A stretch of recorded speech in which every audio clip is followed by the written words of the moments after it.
Hello, कैसे हैं आप लोग। आई होप कि सब लोग अच्छे होंगे और सबकी पढ़ाई बहुत अच्छे से चल रही होगी। मैं प्रदीप झा आप सभी लोगों का एक बार फिर से आपके अपने यूट्यूब चैनल आज़ पाठशाला पर स्वागत करता हूं। अभी हम जो यूके पीसीएस का पेपर 1 हिंदी, इंग्लिश और ऐसे का जो सिलेबस है उसको अच्छे से हमने डिस्कस कर लिया है। और आज हम यूके पीसीएस की मेंस का जो पेपर 2 है उसके रिगार्डिंग सिलेबस क्या है एग्जैक्टली, और उसमें कौन सी बुक आप कहाँ से पढ़ सकते हैं, और किस पे उसमें किस तरह के क्वेश्चन आते हैं, कितना वेटेज होता है, किस तरह के क्वेश्चन का कितने नंबर ऑफ़ क्वेश्चंस होते हैं, उस सभी बातों को आपके सामने मैं डिस्कस कर रहा हूँ ताकि आप लोगों को मुख्य परीक्षा पेपर 2 में जो स्कोर करना थोड़ा सा मतलब आसान हो जाएगा। अगर मैं उसमें कुछ भी हेल्प करने में सक्षम हूँ तो मैं अपने आप को खुशनसीब समझूंगा।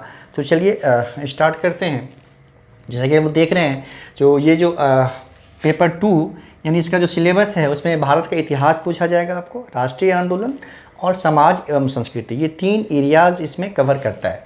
अब इतिहास में क्या है, भारत के इतिहास में आपको जैसे कि पता है उसमें 3 इंसेंट इंडिया, इंसेंट हिस्ट्री, मेडाइवल हिस्ट्री और मॉडर्न हिस्ट्री, 3 पार्ट होते हैं। तो प्राचीन भारत, मध्यकालीन भारत और आधुनिक भारत, ये 3 सेक्शन है इसमें, और तीनों से क्वेश्चन पूछा जाता है ना। तो किसी एक सेक्शन को आप इग्नोर नहीं कर सकते। ठीक है, ये मॉडर्न इंडिया से सबसे अधिक क्वेश्चन पूछा जाता है, ये सत्य है, लेकिन ऐसा नहीं है कि बाकी 2 से क्वेश्चन नहीं पूछा जाता है, पूछा जाता है। सिलेबस में आप सिलेबस उसके साइट पे गिवन है सिलेबस। अब एक एक चीज़ है, जो प्राचीन भारत में क्या पढ़ना है, मिडेवल मध्यकालीन भारत में क्या पढ़ना है, उसको वहाँ से आप देख सकते हैं। एक एक चीज़ सिलेबस के पॉइंट के हिसाब से आपको पढ़ना है वो चीज़ें, क्योंकि बहुत डीपली क्वेश्चन नहीं पूछा जाता। सिलेबस का जो एग्जैक्टली पॉइंट है वो आपको अगर अच्छे से क्लियर है तो आप यकीन मानिए आपको स्कोर करने में, मुख्य परीक्षा के इस पेपर में स्कोर करने में बहुत मुश्किल नहीं होगी। आप 120 130 के आसपास स्कोर आप आसानी से कर सकते हैं, बशर्ते जो सिलेबस का एक एक पॉइंट है, एक एक चीज़ है, उसका कंसेप्ट आपको क्लियर होना चाहिए। उसके बारे में बहुत डीप नहीं तो एक ओवरऑल जानकारी आपको जरूर होनी चाहिए। ठीक है, तो चलिए प्राचीन भारत, मध्यकालीन भारत और आधुनिक भारत के इतिहास का है। अब देखते हैं कि इसको आप कवर कहाँ से कर सकते हैं ना। साथ में याद रखिए कि जो भी पेपर होगा उसमें उत्तराखंड का, जैसे उत्तराखंड का इतिहास इसमें समाहित होगा, उत्तराखंड की संस्कृति समाहित होगी, उत्तराखंड का जो समाज है उसमें समाहित, ऑलरेडी जो भी पेपर जो सिलेबस है उसमें उत्तराखंड का जो इंक्लूडेड है, ये ऑटोमेटिकली आप लोग को समझना है, मैं बोलूँ चाहे ना बोलूँ।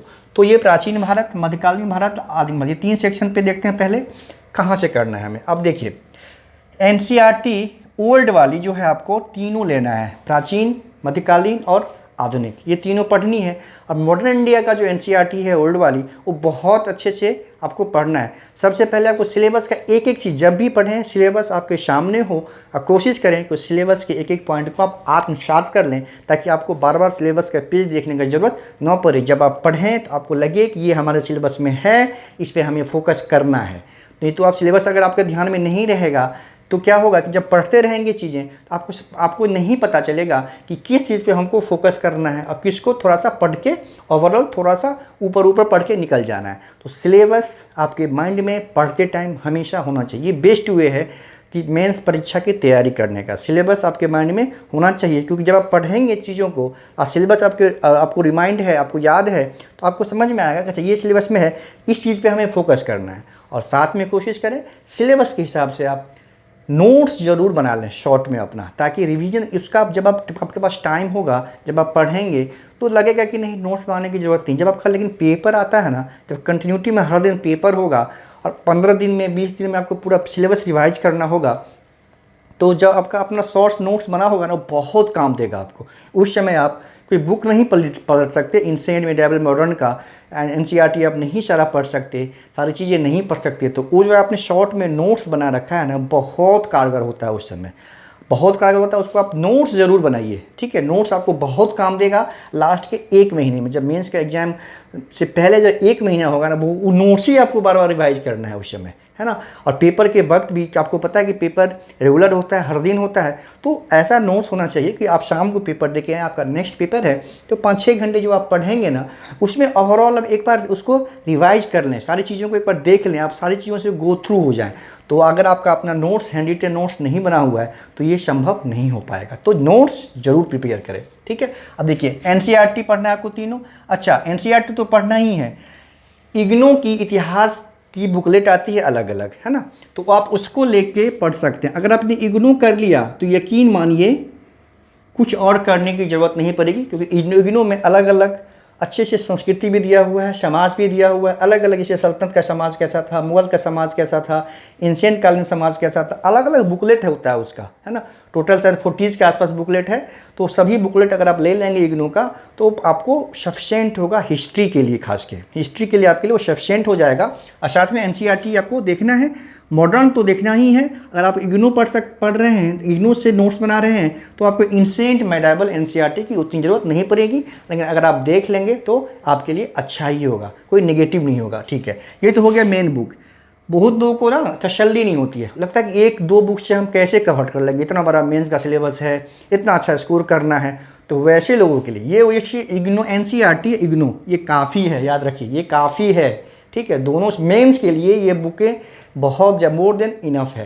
लेकिन आप नोट्स बना लीजिए, इग्नू को जब आप पढ़ेंगे तो देखेंगे कि बहुत सलीके से एक एक चीज़ को कवर किया है। आप वहाँ से डायरेक्टली नोट्स मतलब आप बना सकते हैं इग्नू से, सिलेबस के अकॉर्डिंग जो आपका टॉपिक है उसके अकॉर्डिंग इग्नू में वो टॉपिक देखें, पढ़ें और नोट्स बना लें, ठीक है। लेकिन और अभी आप बहुत लोगों को और भी बुक चाहिए होता है, तो एंशिएंट हिस्ट्री में क्या है, आपको झा एवं श्रीमाली की बुक आती है, प्राचीन भारत, है ना।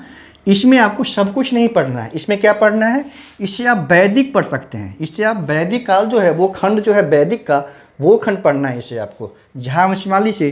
और साथ में इससे आप मौर्योत्तर वाला सेक्शन पढ़ सकते हैं, है ना।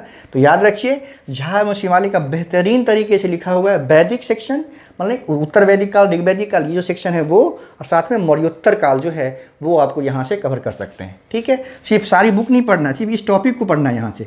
फिर रोमिला थापर की इतिहास की बुक आती है, मौर्य कालीन इतिहास, तो यहाँ से आप मौर्य पढ़ सकते हैं। रोमिला थापर से मौर्य पे इनका विशेष अध्ययन है रोमिला थापर का, तो मौर्य आप रोमिला थापर से मौर्य को कंप्लीट कर सकते हैं। सिर्फ मौर्य पढ़ना है यहाँ से। वैसे बुक पतली है, पतली सी बुक है, तो बाकी चीज़ें अच्छे से उतना तैयार नहीं है, लेकिन आपको मौर्य यहाँ से कर सकते हैं, सिर्फ मौर्य, ठीक है। राम शरण शर्मा ओवरऑल एक बुक है एंशिएंट की, इसको आप देख सकते हैं, ज़रूरत नहीं है लेकिन ठीक है, अगर देखना चाहें तो ओवरऑल के लिए आप इसको देख सकते हैं, ठीक है। सल्तनत में आ जाइए, सल्तनत में क्या है, मतलब मेडाइवल में सतीश चंद्रा की बुक आती है, सल्तनत के लिए एक बुक आती है पतली सी है, और मुगल कालीन बुक आती है वही थोड़ा मोटा है। तो ये दोनों बुक आप प्रेफर कर सकते हैं किसके लिए, मेडाइवल इंडिया के लिए, ठीक है। और मॉडर्न इंडिया के लिए सबसे ज़्यादा इंपॉर्टेंट है। अब ओवरऑल के लिए स्पेक्ट्रम जो मॉडर्न इंडिया की आती है स्पेक्ट्रम, उसको देख सकते हैं। बिपिन चंद्रा की बुक आती है स्वतंत्रता संग्राम, नेशनल मूवमेंट जो है, बहुत अच्छी किताब है। इसको नेशनल मूवमेंट आप सिर्फ यहीं से पढ़िए, अगर पढ़ना है किसी बुक से आपको पेपर करना है तो नेशनल मूवमेंट आप यहाँ से पढ़िए। इतना अच्छा से कवर किया हुआ किसी और बुक में आपको नहीं मिलेगा। तो नेशनल स्पेक्ट्रम से आप ना नेशनल मूवमेंट को छोड़ के पढ़ सकते हैं। मतलब इसको आप देखिए 1905 से लेके जब स्वदेशी मूवमेंट आंदोलन शुरू होता है उसके बाद 1947 यहाँ का जो कालक्रम है, ये जो फेज है ना, इसको आप यहाँ से पढ़िए। बिपिन चंद्रा की बुक आती है, ठीक है, स्वतंत्रता का इतिहास, उसको आप पढ़िए। फिर ये हो गया आपका हिस्ट्री की किताबें। फिर भारतीय समाज जो है, इंडियन सोसाइटी, जो 11th की एनसीईआरटी बुक आती है, किसी भी शॉप पे जाइएगा 11th की एनसीईआरटी बोलिएगा हिंदी में या इंग्लिश में, आप चाहिए Indian society 11th and 12th आपको मिल जाएगा। इंडियन सोसाइटी के लिए आपको ये बुक सफिशिएंट है, ठीक है। फिर आर्ट एंड कल्चर, जो ये सेक्शन है ना, आर्ट एंड कल्चर, काफ़ी कुछ आपका जो आर्ट एंड कल्चर है वो आपका जो इग्नू पढ़ेंगे तो वहाँ पे अलग अलग कालखंड में जो कल्चरल विकास हुआ है, जो कल्चरल डेवलपमेंट हुआ है, वहाँ आपको अच्छे से मिल जाएगा। जैसे सल्तनत काल में, मुगल काल में, प्राचीन भारत में हुआ है, कम हुआ है लेकिन हुआ है। फिर सल्तनत मुगल में बहुत ज़्यादा विकास हुआ है कल्चर का, ये आपको पता है। तो सब कुछ अच्छे से मिलेगा आपको इग्नू में, बहुत अच्छे से मिलेगा इग्नू में, तो वहाँ से भी आप कवर कर सकते हैं। अगर आपको कोई बुक प्रेफर करनी है तो ये बहुत अच्छी बुक है, an introduction to fine arts, ये क्लास 11th की बुक है। आप किसी भी शॉप पे जाइएगा तो मिल जाएगा आपको। ये बुक पहले इंग्लिश में आती थी, अब लेकिन ये हिंदी में भी आ रही है। तो बहुत से लोग इस बुक को, जब हिंदी मीडियम के छात्र होते थे तो इस इंग्लिश वाले बुक से हिंदी में नोट्स बनाते थे। अब समझिए ये बुक कितनी अच्छी होगी। छात्र होते हैं हिंदी मीडियम का होते थे, लेकिन चूंकि ये बुक इंग्लिश में आती थी तो उसको खरीद के हिंदी में नोट्स बनाते थे, लेकिन अब जो है ये बुक हिंदी में भी आ गई है। ठीक है, ये हो गया आपका किसका, an introduction to fine arts, class 11th की बुक आती है आपको आर्ट एंड कल्चर के लिए, है ना। बहुत अच्छी किताब है, इनफैक्ट यूपीएससी के लिए सफिशिएंट है, ये भी यूपीएससी के लिए सफिशिएंट है। ये जो बुक मैं बता रहा हूँ तो जो यूपीएससी का भी जो मेंस देने वाले हैं या देना चाहते हैं, जो यूपीएससी का प्रिपरेशन करते हैं वो भी इसको प्रेफर कर सकते हैं। ठीक है, यूपीएससी में अब क्या है कि प्राचीन भारत मध्यकालीन भारत बहुत ज़्यादा पूछता नहीं है, इसको आप कट कर सकते हैं यूपीएससी के लिए, है ना। उसमें क्या है आधुनिक भारत पढ़ना है, तो उसमें क्या है आधुनिक भारत के लिए आपको स्पेक्ट्रम पढ़िए, बिपिन चंद्रा पढ़िए, ये मोर देन इनफ है भारतीय समाज के लिए, यही 2 बुकें। फिर फाइन आर्ट्स के लिए उसमें क्या है कि नितिन सिंघानिया की बुक आती है भारतीय कला एवं संस्कृति, इसको भी इससे आप कुछ सेक्शन कर सकते हैं। वैसे ये अपने आप में काफ़ी है, मोर देन इनफ है, याद रखिए ये अपने आप में मोर देन इनफ है। तो ये जो है आपको यूपीएससी का भी जो हिस्ट्री कल्चर सोसाइटी का जो पेपर 1 का जो जीएस का है उसमें जो सेक्शन है वो भी आप इस बुक से कवर कर सकते हैं। उसमें एंशिएंट एंड मेडाइवल का क्वेश्चन ज़्यादा नहीं आता है लगभग, तो इसको आप छोड़ सकते हैं जो एंशिएंट एंड मेडाइवल का पोर्शन है। ठीक है, ये हो गया आपका हिस्ट्री का सेक्शन। ये देखिए ये हो गया इसी से संबंधित उत्तराखंड के भी, उत्तराखंड का इतिहास, उत्तराखंड का जो नेशनल मूवमेंट में योगदान है, जो उत्तराखंड सोसाइटी, उत्तराखंड कल्चर या आर्ट, ये सभी से क्वेश्चन आते हैं। तो ये जो बुक में मेरा जो प्रेफर किया है आपको उत्तराखंड स्पेशल बुक है, ये आपको सभी पेपर में आपको सिलेबस के हिसाब से आप देख लेना है। सभी पेपर में ओवरऑल एक ही साथ मैंने बता दिया है, सिर्फ पेपर 1 में नहीं, ये जो जितने भी पेपर हैं जीएस के सभी पेपर में आपको काम आएगा। इकट्ठा मैंने उत्तराखंड स्पेशल, उत्तराखंड विशेष बुक आपको एक साथ बता दिया है। उसमें क्या है, उत्तराखंड एक समग्र अध्ययन बुक आती है परीक्षा वाले की, उसको लेना है आपको। उत्तराखंड समग्र ज्ञान कोश आता है, राजेंद्र प्रसाद बलोदी की बुक आती है, बहुत अच्छी किताब है, इसको लेना ही लेना है। ठीक है, उत्तराखंड का नवीन इतिहास, ये आपको इतिहास वाले सेक्शन के लिए हो जाएगा। डॉक्टर यशवंत सिंह कठोच की किताब आती है, ये अच्छी किताब है फॉर द हिस्ट्री। और विंसर उत्तराखंड ईयर बुक लेना है आपको, इसमें उत्तराखंड की सारी चीज़ें आपको एक साथ मिल जाएगा। तो ये जो बुक्स है बेसिकली सिर्फ इस सेक्शन के लिए नहीं है, ये हर एक सेक्शन के लिए पेपर 2 से लेके पेपर 7 तक जो भी उत्तराखंड स्पेशल पूछा जाएगा जिस पेपर में जहाँ पे भी, वो आप इससे अपने हिसाब से टॉपिक सेलेक्ट करके आप उसमें कवर कर सकते हैं। तो ये हो गया पेपर 1, 2 की बात है। अब क्या है कि क्वेश्चन कैसे पूछा जाता है पेपर 2 में, उस पर डिस्कस करते हैं। देखिए 4 भाग में सबसे पहले क्वेश्चन जो है 4 भाग में पूछा जाता है, 4 भाग में बांटा जाता है, वो मार्क्स के हिसाब से, वेटेज के हिसाब से। भाग 1 में देखिए अब 15 क्वेश्चन रहेगा। ठीक है, एक क्वेश्चन 1 क्वेश्चन कैरी 2 मार्क्स, तो 15 × 2 30 मार्क्स के हुए, और इसमें आपको 20 शब्द में आंसर लिखना है, मतलब 15 ही क्वेश्चन रहेगा, सभी का आपको आंसर करना है, और एक क्वेश्चन आपके 2 मार्क्स के होंगे और उसको 20 शब्द में आपको आंसर लिखना होगा। तो ये जो सेक्शन है ना, ये सेक्शन है कि आपको, आप समझिए इसका महत्व समझिए।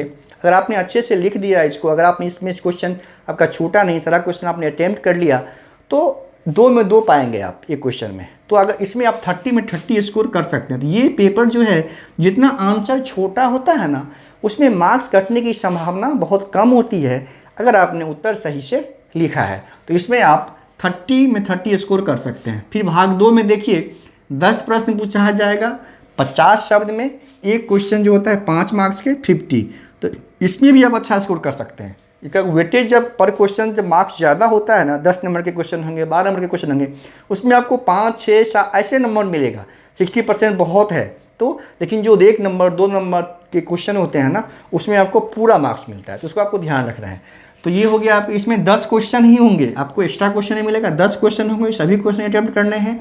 1 क्वेश्चन 5 मार्क्स, एक क्वेश्चन 5 मार्क्स के होंगे, टोटल मार्क्स 50 होगा।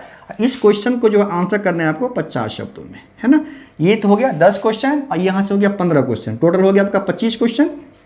अब देखिए भाग 3 में क्वेश्चन होगा आपको 7, पूछा जाएगा 7, इसमें से आपको 5 अटेम्प्ट करने हैं, मतलब यहाँ पे आपको 2 क्वेश्चन छोड़ना है। आप जो बेहतरीन जिस 5 का आंसर आप कर सकते हो, 5 आप सेलेक्ट करो, आप 5 का आंसर करो।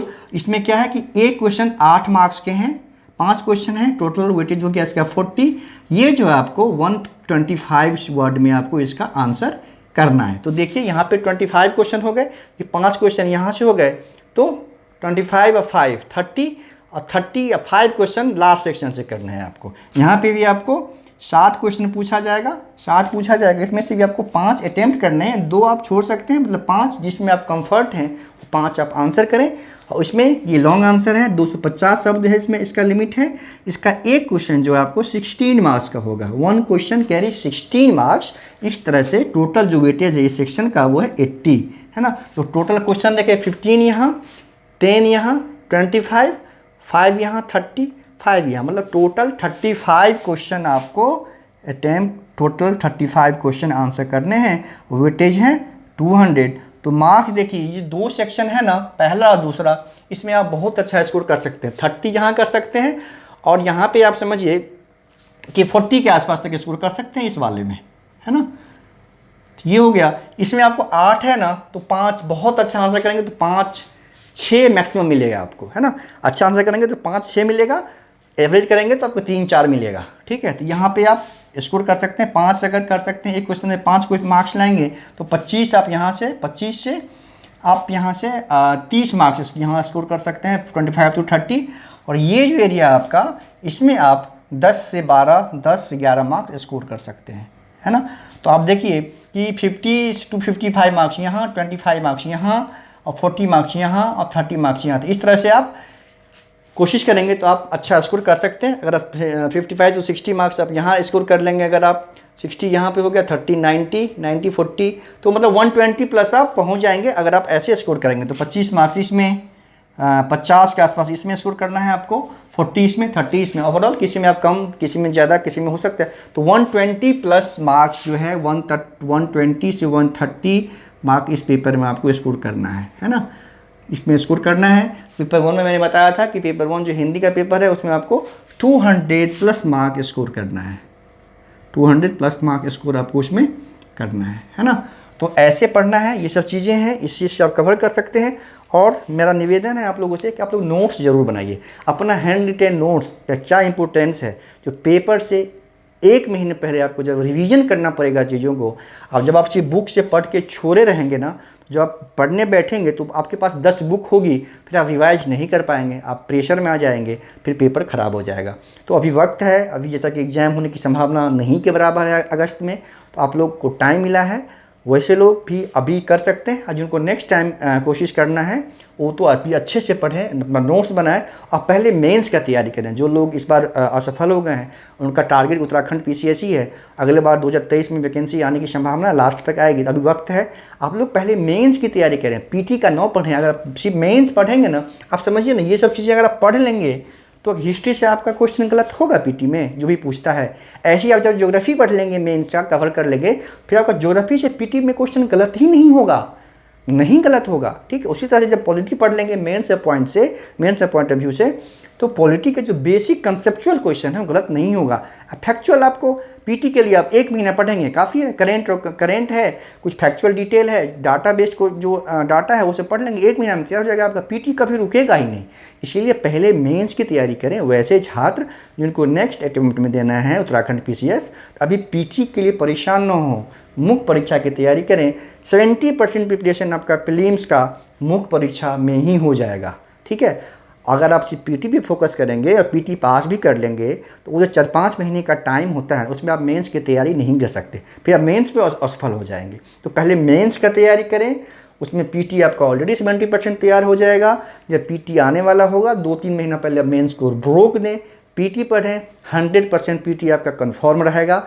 फिर जब पीटी दे के आएंगे, आपका अच्छा खासा मेंस आपका तैयार हुआ रहेगा। आपको बस आंसर राइटिंग, रिवीजन, प्रैक्टिस ये सब करना पड़ेगा आपको।